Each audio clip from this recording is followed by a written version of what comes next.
Leslie Sanchez, CBSN political contributor. And on that. I know, and on that, now let's bring in Leslie.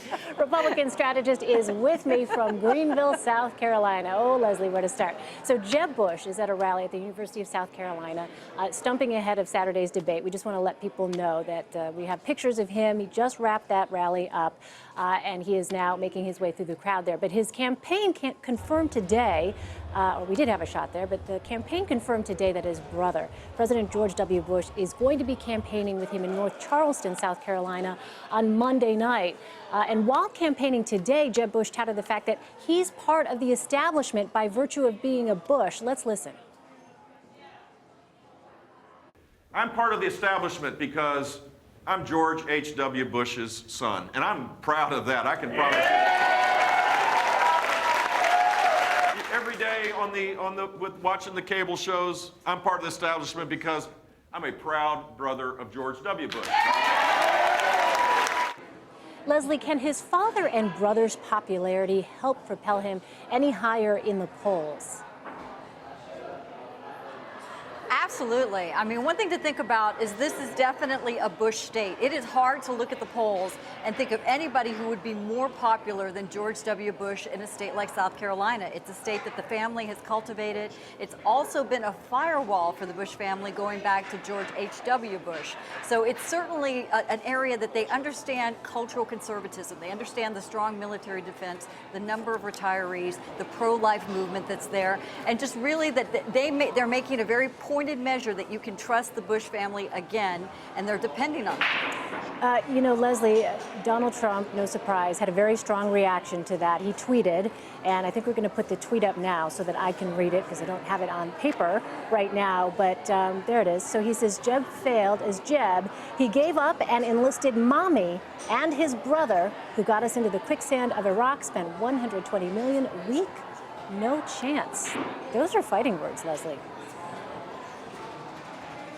They're fighting words, and you know, in South Carolina, it's a little bit like Fight Club down here. You heard about the Texas Chainsaw Massacre. There's a lot of analogies and metaphors used, but the truth is, it is a very vicious state when it comes to fighting politics. Some of it's been dirty politics going back 20, 30 years. This is a family, whether it's a candidate or a family like the Bush family, that's not going to take it lying down. They're going to stand up. They feel they have a strong record to run on and a lot of affinity under the Bush name. Does that carry to other states? Likely not. But in this state, that's really not a wise move on behalf of Trump. You know, speaking of attacking, so Donald Trump also tweeted this about Ted Cruz. We are getting reports from many voters that the Cruz people are back to doing very sleazy and dishonest push polls on me. We are watching. Leslie, what is Donald Trump referring to there? You know, it's interesting because I think there was also a tweet back from the rapid response team at Senator Ted Cruz's office saying that they're not part of that. You're going to hear a lot of this kind of stuff, especially as not only just getting up to the debate on Saturday, but also getting down to primary day when people vote. This is par for the course. There's going to be push and pulling. There's going to be finding out how to target. There's going to be a lot of inbox flooding, whether it's email or personal mailboxes at home, with some pretty harsh ads. And all of these candidates really need to be prepared for that. And Leslie, for our viewers who might not be familiar with the term push poll, what is that? Basically, it's testing whether or not if you suggest that the candidate does a certain thing, whether they are for opening borders, for example, or pushing on immigration, and you find some specific language that works, that moves a voter, then that's the kind of language. It's very suggestive language that ends up in direct mail pieces, that ends up in the candidate's talking points, and will certainly end up on the debate stage. They're critical components, and they're manipulative tactics that they're sometimes used in polling to find out where and how you can increase intensity, engagement, and motivate a voter. All right. You know, South Carolina's electorate, as you've noted, looks a lot different from the New Hampshire electorate. They like to see those kind of fights. The first anti-Trump super PAC mailer in South Carolina went out today, blasting him for once being a liberal. Is that an effective line of attack? I mean, you've already said this is certainly the way things go in South Carolina. It's a place where people are known for, you know, not pulling their punches, hitting as hard as they can. Is this charge of being a liberal before something that could be a vulnerability for Trump? You know, I think that the issue with Trump is that Trump supporters have really kind of seen and heard all the bombastic language, his rough and tumble style, his political incorrectness, and they accept that.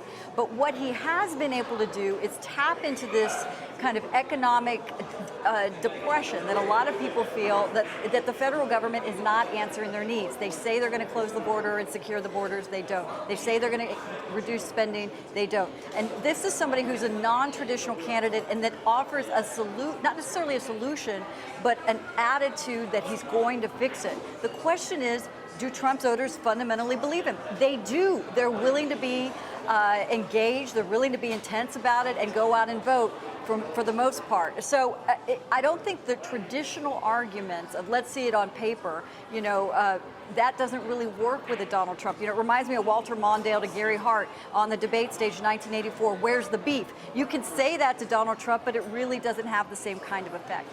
All right, let's talk about Marco Rubio. After a disappointing fifth-place finish in New Hampshire, Marco Rubio made headlines today when he said having a brokered national convention this year would not necessarily be a bad thing.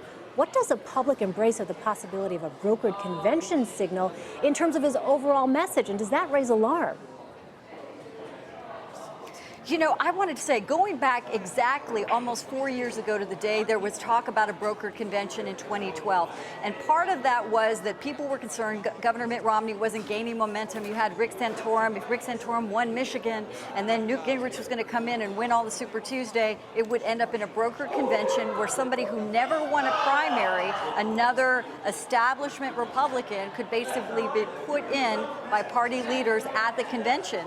And it's funny because in 2012, the person that people were, thinking about was Governor Jeb Bush. So fast forward, you're hearing a lot of the same kind of language. It's what happens when people are not necessarily winning primaries, but want to stay in the case.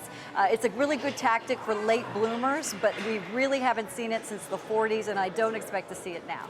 All right, Leslie Sanchez in Greenville, South Carolina. Leslie, thanks so much.